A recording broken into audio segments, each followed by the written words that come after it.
இந்த வாரம் சுகஸ்தானத்தில் சுக்கிரன் இருப்பால் ஆடை ஆபரணம் வாங்குவதால் செலவுகள் உண்டாகும்.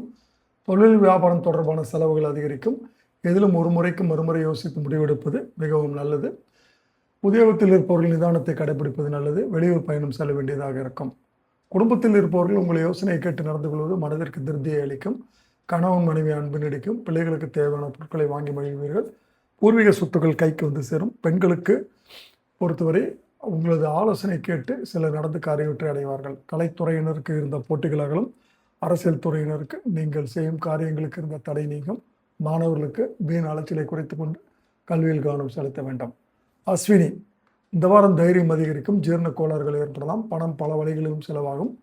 காரிய தாமதம் ஏற்படும். அடுத்தவர்களுக்காக எந்த உத்தரவாதமும் கொடுக்காமல் இருப்பது நல்லது. வீண் மனக்கவலைகள் நீங்கும். வாகனங்களில் செல்லும் பொழுது கவனம் அவசியம். நண்பர்கள் மூலம் கிடைக்க வேண்டிய உதவிகள் தாமதப்படும். பரணி, இந்த வாரம் தொழில் வியாபாரத்தில் ஈடுபட்டு இருப்பவர்கள் சற்று விழிப்புடன் இருப்பது நல்லது. பொருட்களை வாடிக்கையாளர்களுக்கு அனுப்பும் பொழுது கூடுதல் கவனம் செலுத்துவது நல்லது. எதிர்பார்த்த பணம் கைக்கு வர தாமதமாகலாம். உத்தியோகத்தில் இருப்பவர்கள் அலைச்சலையும் வேலை பலையும் சந்திக்க நேரிடும். சிலருக்கு இடமாற்றம் உண்டாகலாம். கார்த்திகை 1ஆம் பாதம், குடும்பத்தில் திடீர் கருத்து வேற்றுமை ஏற்படலாம். வீண் வாக்குவாதங்களை தவிர்ப்பதும் கணவன் மனைவி ஒருவர் அனுசரித்து செல்வதும் நல்லது. சகோதரர்களுடன் கருத்து வேற்றுமை உண்டாகலாம். எச்சரிக்கை தேவை. அடுத்தவர்களுக்கு உதவிகள் செய்யும் பொழுது கவனமாக இருப்பது நல்லது. செலவுகள் அதிகரிக்கும். வீண் கவலைகள் உண்டாகலாம்.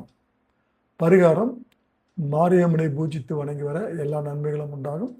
மன நிம்மதி கிடைக்கும்.